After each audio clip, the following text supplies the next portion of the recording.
Bonjour à tous. Donc ça fait 9 ans que je suis au GEM Arlequin. GEM, GEM, groupe d'entraide mutuelle. Donc à 25 ans, j'ai été hospitalisé. J'ai dû faire face à la maladie avec ma famille. C'était très très dur. J'étais sportif. Donc comme toute hospitalisation, j'ai eu droit aux médicaments. Donc petit à petit, on se livre aux médecins. Et à 32 ans, j'ai eu le traitement adéquat. Depuis 2004, je suis stabilisé. Mais il y a des gros tabous, on n'ose pas en parler à ses voisins.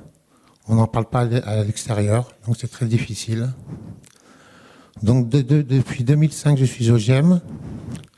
Et j'y suis régulièrement depuis 10 ans. Le GEM sert à rompre contre l'isolement, l'ennui. J'ai rencontré ma femme au GEM Arlequin.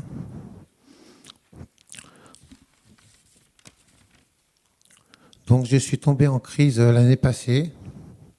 Donc j'ai été au Vinatier à Lyon 8e par VSL en urgence. Donc j'ai eu un nouveau traitement, un nouveau médicament. Je suis sorti le vendredi. Plus de peur que de mal, on gagne dans la vie. Donc maintenant j'ai envie de mordre la vie à pleines dents. La maladie c'est pas facile, mais il y a une vie après l'hospitalisation. Donc c'est pas évident à gérer, mais on s'en sort. Et dans certains GEM, l'assistanat est trop important. Donc ça nuit au développement de la personne. Donc l'autonomie est très très importante. Donc le GEM n'est pas un lieu de soins, mais un lieu qui soigne. Merci.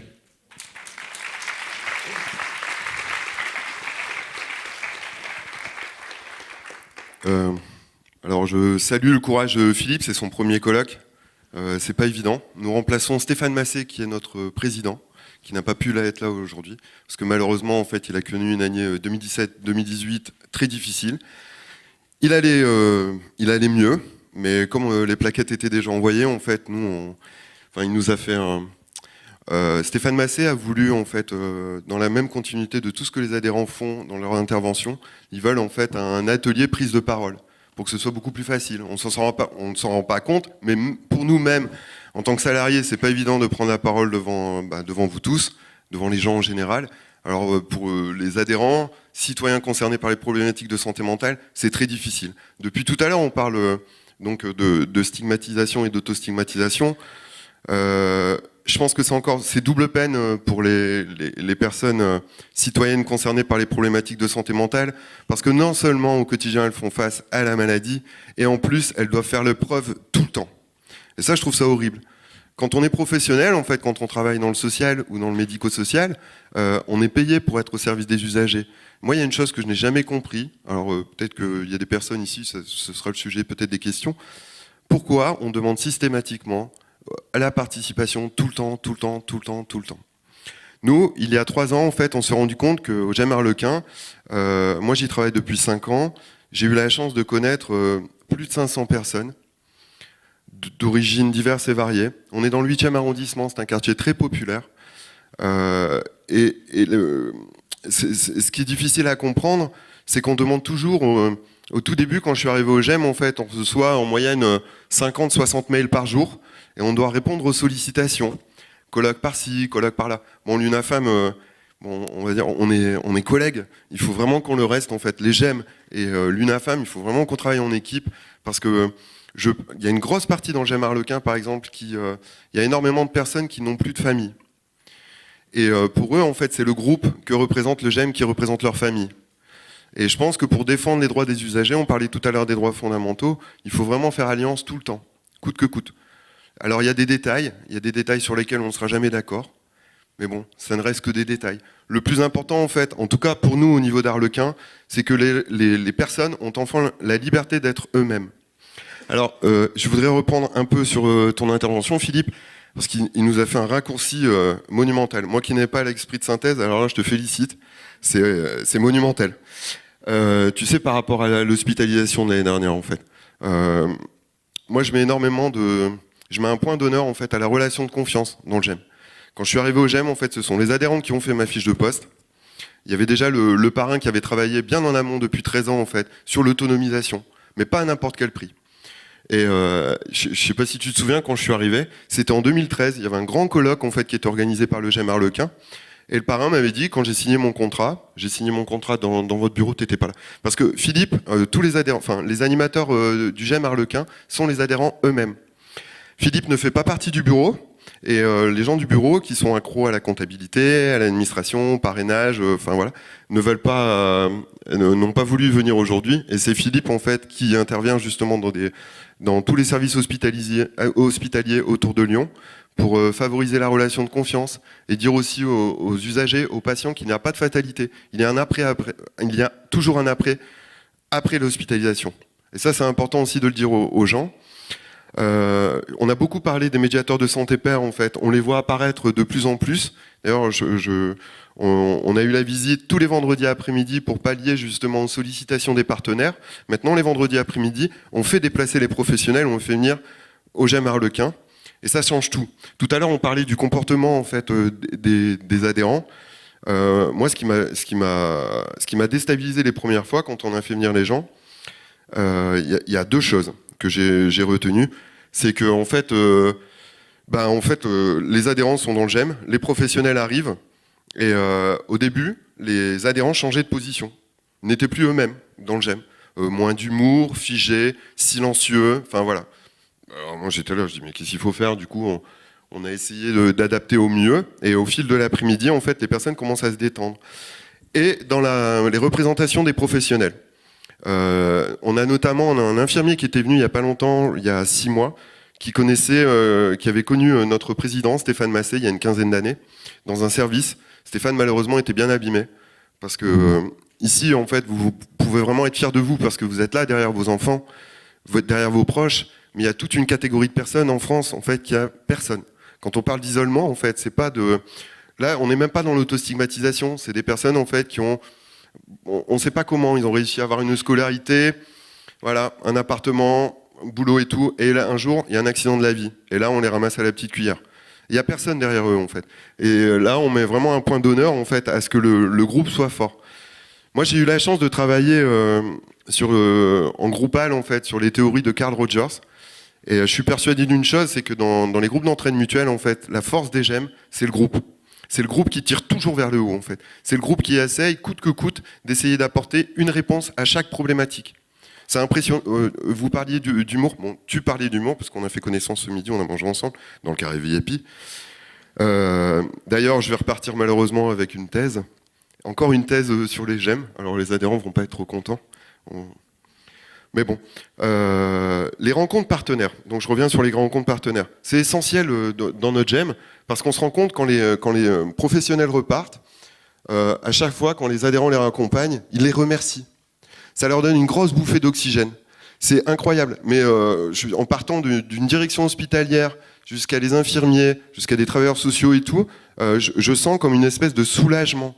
Donc ça veut vraiment dire qu'en France, apparemment, on pourrait dire qu'on a les budgets, les moyens, bon voilà. Il y a quand même une chronicisation des soins, il y a un cloisonnement institutionnel, mais on pourrait quand même dire qu'on a beaucoup de choses pour faire en sorte que ça marche. Le problème, c'est que du côté des salariés, du côté des professionnels, je sens, moi j'ai la chance de travailler au GEM Arlequin. Tout à l'heure j'ai dit 20 ans, bon, je me suis un peu rajeuni, ça fait 23 ans que je travaille en fait dans le social, dans le médico-social. J'ai travaillé en post-cure, dans les CHRS, un peu dans tous les types de structures. Et malheureusement, il faut vraiment qu'on vienne... Tout à l'heure en fait, c'était pas une réprimande que je faisais à l'intervenante, c'est qu'il faut vraiment accepter le fait qu'on a fait une grosse erreur en France, c'est qu'on a remplacé la relation par la technique. Et ça, c'est un énorme problème pour tout le monde. Pour les usagers, les patients. Au GEM Arlequin, en fait, on parle de citoyens concernés par les problématiques de santé mentale. Et en fait, on s'aperçoit que le GEM est partenaire de fait. Il fait le lien entre toutes les structures.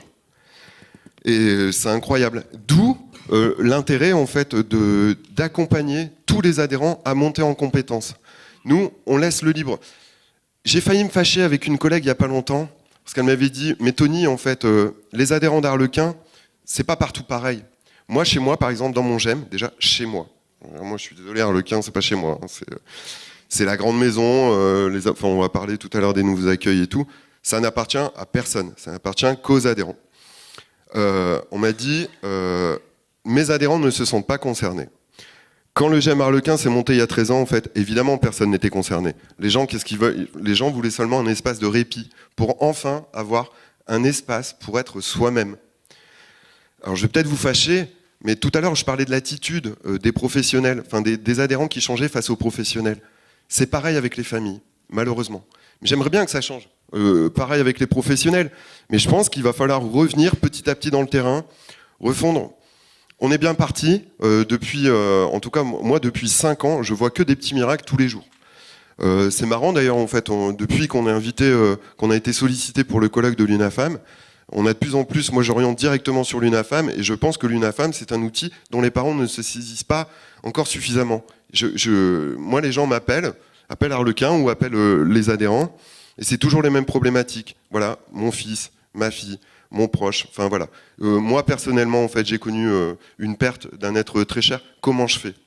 Et je veux dire, alors, comme le dit notre président, en fait, c'est gratifiant pour le GEM Arlequin qu'on appelle. Mais nous, on ne peut pas tout faire. Et au niveau des territoires, en fait, il faut vraiment passer les relais. Et je pense qu'avec l'UNAFAM, en fait, on a une chance. En tout cas, nous, on le voit avec les élus locaux, avec les gens aussi. Il y a 13 ans, en fait, les gens ont fait une pétition pour pas qu'on... Alors, nous, si vous voulez, dans le 8e, on a installé dans une jolie maison avec un super jardin. Et les gens, en fait, les voisins, avaient fait une pétition pour pas qu'on s'installe là. Il a fallu que notre parrain, en fait, fasse c'est l'hôpital Saint-Jean-Dieu. Nous avions la chance, dans notre parrain, d'avoir monsieur Maresco, qui est le directeur de Saint-Jean-Dieu, de la fondation ARHM, qui a poussé un peu la main, en fait, pour essayer de faire un arrangement au niveau du bail. Et petit à petit, ce sont encore une fois les adhérents qui ont dû faire leurs preuves. Et moi, derrière, en fait, je vais voir les voisins, je leur dis, écoutez-moi, je me rappelle qu'il y a 5 ans, quand je suis arrivé dans le GEM, je trouvais qu'il n'y avait pas assez de liens avec le voisinage. Ce n'était pas la responsabilité des adhérents, c'était la responsabilité du voisinage, parce que le voisinage ne savait pas. On a peur. Les gens ne savent pas que les premières victimes, par exemple, en France, ce sont les personnes qui sont victimes de souffrances psychiques. On n'en parle pas, ça. Tout à l'heure, ça aurait été intéressant de faire un volet là-dessus. Oui, Philippe, ton hospitalisation l'année dernière, je pense qu'il faudrait aussi que tu expliques le contexte, la relation de confiance par rapport à ce que tu avais connu avant et comment ça s'est passé l'année dernière. Philippe, quand il est sorti de l'hôpital, il est arrivé le vendredi au GEM, il m'a sauté dans les bras. Alors là, je vais dire, les profs dans les instituts de travailleurs sociaux qui disent « ouais, il faut être dans la distance et compagnie et tout », j'aimerais bien qu'ils soient à côté de moi pour faire un peu moins les malins. D'ailleurs, à ce sujet, au niveau des salariés, moi j'ai remarqué une chose, c'est que les adhérents du GEM Arlequin m'ont permis de rencontrer des personnes formidables, des professionnels passionnés. J'ai eu la chance de rencontrer le docteur Roland, j'ai rencontré Aude Caria du Psycom, j'ai rencontré le docteur Furtos, Charles Gardou, on en a plein, et c'est des personnes qui viennent régulièrement en fait au niveau du GEM, qui s'intéressent au GEM, à ce qui s'y passe en fait, parce qu'ils savent en fait qu'il y a quelque chose. C'est pas nouveau, c'est juste qu'en fait, il y a des gens qui ont eu l'opportunité dans leur vie. On parle de répit. Dans les GEM, il y a ces espaces de répit-là. Par contre, attention, au niveau des GEM, moi, il y a un gros problème, c'est que moi, je sais que je rends les comptes au bureau des adhérents. Je rends pas mes comptes, vous savez... alors moi, je suis une prestation de service. Je suis un salarié de Saint-Jean-Dieu mis à la disposition du GEM. Ça facilite, en fait, le quotidien pour tous les adhérents. On va dire ça, c'est un peu moins compliqué au niveau de la comptabilité, tout ça. Et je reviens sur ton hospitalisation, Philippe. Tu sais, la relation de confiance, quand tu as appelé, et comment ça s'est passé. Est-ce que tu veux en reparler ? Moi ? Bon, alors Arlequin, ils ont une chance, c'est que je suis assez volubile et que j'ai une grande gueule. Donc je suis le faire-valoir de leur voix et j'en suis fier. Donc Philippe, en fait, c'est arrivé malheureusement au moment de crise le jeudi soir. Philippe m'appelle. Tony, ça va pas. Ça va pas comment ? Bah tu sais, ça va pas. Je vous passe les détails. Je dis pourtant, enfin, ok. Bah écoute Philippe, t'appelles tout de suite ton médecin. Appelle au CMP. Rendez-vous 2 mois. En moment de crise, bon. Ça aussi, il faudra en parler aujourd'hui, un jour en France. Il y a urgence totale à ce niveau-là. Donc, en fait, moi j'appelle le parrain, parce qu'on est toujours en lien avec le parrain. Et concernant ce genre de problématique, donc j'explique la situation. Ils me disent, Tony, essaye de voir si Philippe, ça ira pour ce soir. Et demain, en fait, on essaye absolument de trouver un professionnel, un soignant. On n'a pas trouvé. Le soir, à 16h, en fait, je dis écoute Philippe, il n'y a pas d'autre solution. Qu'est-ce que t'en penses? Enfin, je lui ai posé la question, comment te sentirais-tu de te retrouver chez toi ce week-end? Il dit ouais, ça va pas le faire. Bah écoute Philippe, VSL et hôpital. Et moi, je vais demander l'autorisation au parrain d'appeler le CMP pour que ton dossier médical soit envoyé directement aux urgences. Et entre-temps, moi j'ai appelé les urgences, je suis retombé sur une infirmière et je lui ai expliqué la situation et je lui ai dit surtout vous déconnez pas. Philippe c'est quelqu'un auquel on tient, c'est une personne, voilà, tout le monde est pareil, hein. n'y a pas une personne qui a plus de valeur que d'autres, mais malheureusement, en France, on en est là. Si vous mettez la pression en fait, aux urgences, Philippe est arrivé, le vendredi soir, il a fait sa prise de sang, le lundi matin, je crois, en fait, le protocole de soins a été réadapté, jeudi, t'es sorti, et vendredi, il m'a sauté dans les bras. Et je vais vous dire, c'est dans ces moments-là qu'on a vraiment la satisfaction du boulot bien fait, en fait. Et après, enfin, je sais pas. On parle des accueils, peut-être, Philippe, comment ça se passe? Parce qu'on travaille aussi en binôme sur ce coup-là, qu'avec les mecs. On est dans l'inclusivité au GEM Arlequin. Donc les accueils se font tous les mercredis, après-midi. Donc on accueille toutes les personnes venant de l'extérieur, soit du CMP, soit de l'hôpital. Donc c'est un petit entretien d'une vingtaine de minutes où les gens se présentent. Et voilà, quoi. On a des gens de tous les horizons, de toutes personnes. Donc voilà. Alors c'est un entretien de 20 minutes parce que le bureau, en fait, le règlement intérieur du GEM est en évolution permanente. À chaque assemblée générale, on modifie le règlement intérieur pour s'adapter au mieux à la problématique des gens. 20 minutes, pourquoi? Parce qu'en fait, enfin, souvent quand on arrive quelque part, les personnes, on en a parlé tout à l'heure, bientôt, moi, on va voir arriver des gens, bonjour, je suis bipolaire, même plus d'identité. C'est de plus en plus comme ça. Ben non, en fait, du coup, asseyez-vous, ne vous inquiétez pas, ça va bien se passer. Comme je vous disais tout à l'heure au niveau de l'inclusion, en fait, moi j'ai la chance de faire les accueils avec Philippe, en fait, quand ce sont des personnes de sexe masculin, et ce sont deux autres adhérentes qui font les accueils avec moi quand ce sont des personnes de sexe féminin, pour favoriser l'accueil. Ça dure 20 minutes et on explique bien les choses. Enfin, les adhérents sont autant à même que moi pour bien expliquer le fonctionnement dans la durée. Et on fait une adhésion provisoire d'1 mois. Pendant ce 1 mois, en fait, les nouveaux adhérents ont largement le temps en fait, pour se familiariser à notre petit système. C'est déstabilisant pour eux parce qu'en fait, il y a une seule injonction au GEM Arlequin, 2 injonctions, pardon, j'ai oublié le ménage, parce qu'on n'a pas de sous pour embaucher une femme de ménage, alors on fait le ménage ensemble. C'est la première injonction. La deuxième injonction, en fait, c'est qu'on ne discrédite pas le soin. Les personnes qui viennent en fait, au GEM Arlequin, en fait, ils sont vraiment dans le souci d'un rétablissement efficient, quoi, en fait, réel. C'est long, il y a des bémols, voilà. Pourquoi on ne discrédite pas le soin? C'est seulement grâce à cette raison qu'on peut se permettre de rester critique envers le soin et d'être constructif et d'apparaître comme partenaire.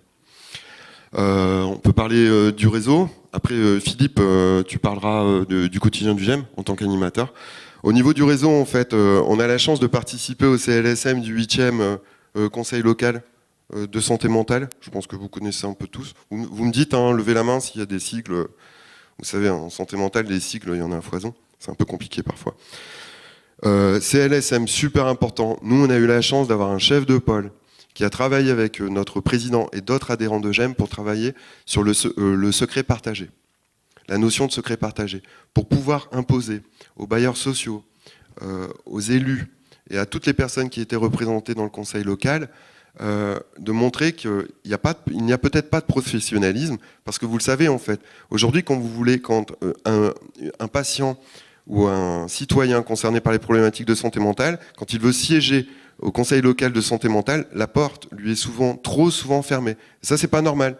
N'oubliez pas que les conseils locaux de santé mentale sont financés à condition qu'il y ait participation d'usagers. Et ça, faut pas l'oublier, il faut imposer le droit, la loi, parce que c'est à cette condition qu'il est financé.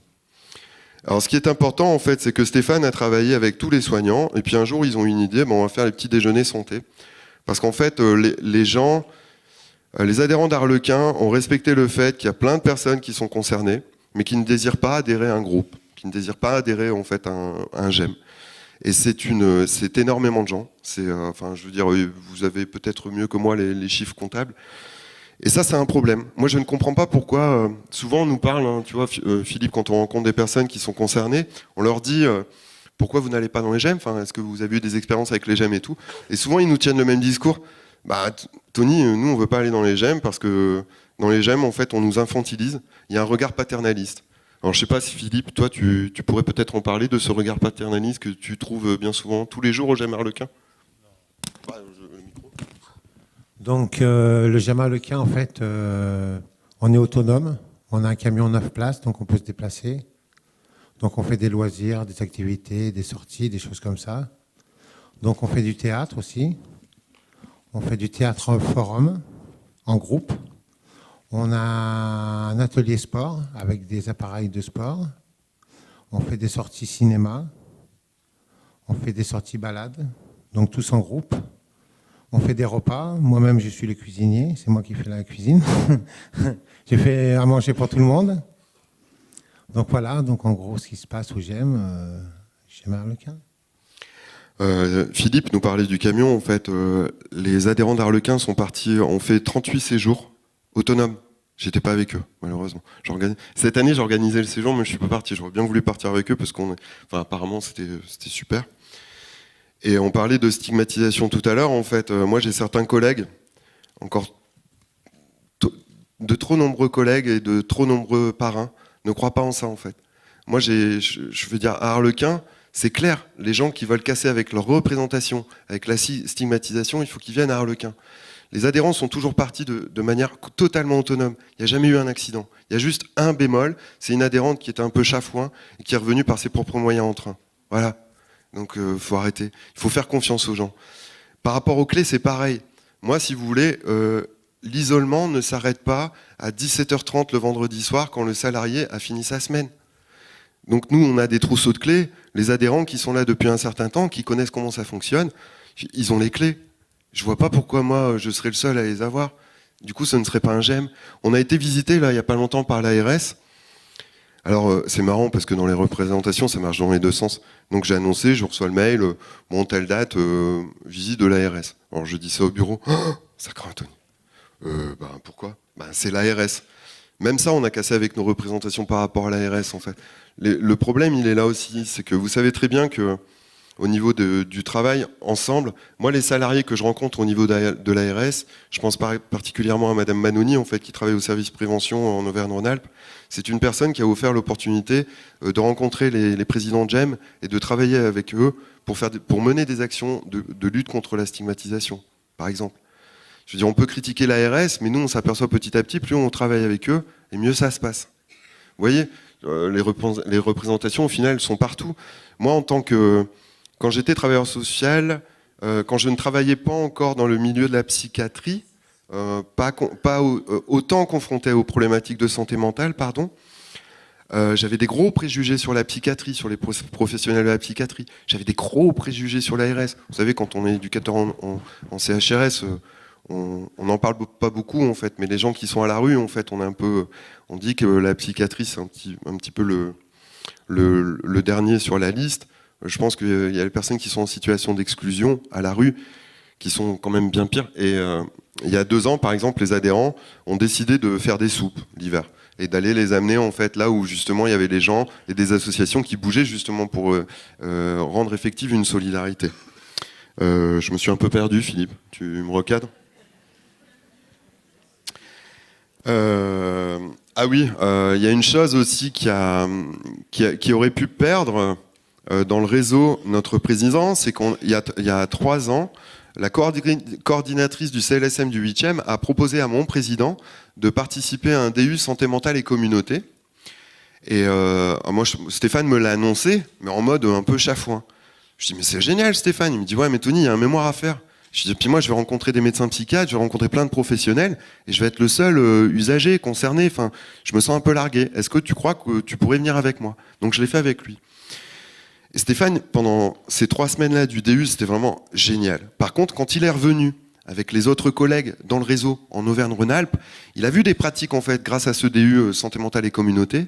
Et la chose qu'il m'a dit, il me dit, Tony, en fait, t'as pas l'impression qu'en fait, on a 30, 40 ans de retard, en fait, sur le terrain au niveau local. Quand je parle par exemple à certains adhérents, j'ai l'impression maintenant de leur parler avec un vocabulaire complètement différent. Et du coup, on a travaillé, tu sais, sur les abréviations, sur les cycles. On a un atelier citoyen, on a un bénévole médecin psychiatre, Dr Bernard Joly, en fait, qui vient de parler Alors, il utilise tout support. C'est les adhérents qui apportent la matière. Alors, on peut parler de cinéma, on peut parler de politique, voilà. À chaque fois, c'est le docteur Joly, en fait, qui dit « promenez-moi, baladez-moi ». Et c'est lui qui oriente par rapport au vocabulaire, en fait.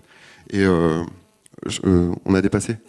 Je suis même pas au quart de tout ce qu'on devait dire. Allez-y, Tony. Je suis frustré. Je pense qu'on pourrait écouter des heures, Philippe et Tony. Et vraiment, c'est passionnant leur discours. Merci infiniment. Est-ce que vous voulez conclure l'un et l'autre ? Philippe ? Je suis désolée, j'ai l'impression d'être horriblement frustrante. Non, c'est en fait, on en parle de plus en plus avec les adhérents. On aime bien, vous savez, la philosophie. J'ai Jean-Dominique qui appelle ça affûter la capacité de discernement. Je pense que dans les GEM, en fait, enfin, on a un moyen pour accompagner les gens à monter en compétences, mais vraiment de manière effective. Je vous dis, c'est pas normal. Le soin, ça va. Enfin, ça pourrait aller. Enfin, il y a des choses. Heureusement, en France, il y a des endroits quand même où ça marche.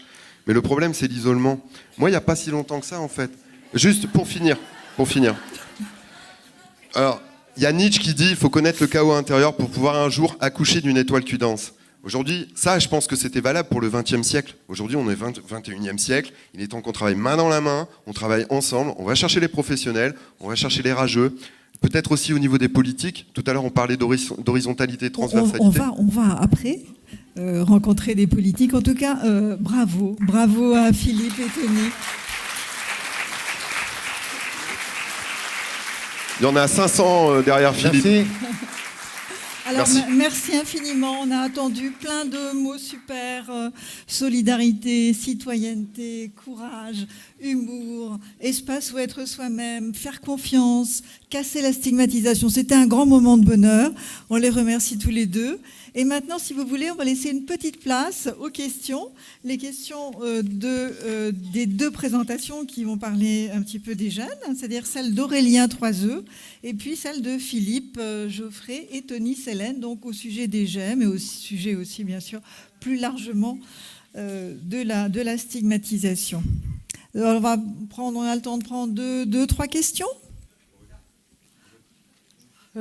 Oui, moi je poserai des questions par rapport à la dernière intervention.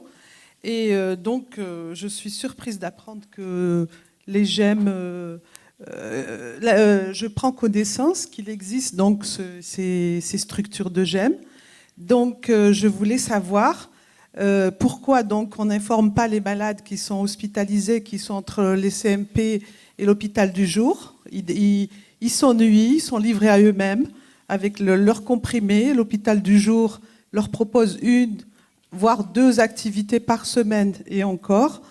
Et parfois, il n'y a pas d'assiduité, le malade se déplace et c'est reporté parce que les gens sont en réunion, etc. Et ça décourage. Donc j'aimerais savoir ce que fait donc le GEM, c'est quoi ? C'est qui oriente vers un GEM ? Est-ce que ça fait partie de ce qu'on appelle la sectorisation ou c'est tout le monde qui peut y aller ? Voilà. Moi, je suis surprise d'apprendre que ça existe, ces groupes d'entraide mutuelle. Et qui fait quoi ? Est-ce que c'est des... Vous avez dit que c'est pas des soins, donc c'est quoi ? On propose des activités. Moi, j'aimerais bien connaître parce que là, pour m'occuper d'un malade qui est sorti d'une hospitalisation, et je le vois livré à lui-même entre l'hôpital du jour, le CMP et je sais pas, et puis il s'ennuie, on lui donne que des cigarettes à fumer, des comprimés à prendre, et je suis vraiment étonnée. Alors, voilà. On n'occupe pas assez ces malades qui sortent de l'hôpital et qui ont des capacités de reprise. Alors d'où l'intérêt de travailler ensemble. Je pense que l'UNAFAM, par exemple, aujourd'hui nous offre une fenêtre au niveau des GEM. Vous savez, les GEM, ça existe depuis maintenant 13 ans, je crois. 13 ans. Oui, mais alors le problème, c'est qu'au début, madame, excusez-moi, au tout début, tout le monde en parlait, tout le monde en parlait, c'était un phénomène de mode. Tout le monde en parlait. Et là, en fait, c'est pour ça, enfin, vous parliez tout à l'heure de stigmatisation. Nous, les adhérents, les membres du bureau ont décidé de boycotter ceux qui étaient dans la stigmatisation, c'est-à-dire ceux qui refusaient de travailler avec les GEM. Il y a aussi des GEM en fait qui refusent de respecter le cahier des charges. Et ben les adhérents m'ont dit Tony, on veut plus travailler avec eux. Nous maintenant on veut travailler avec les personnes qui nous considèrent comme partenaires.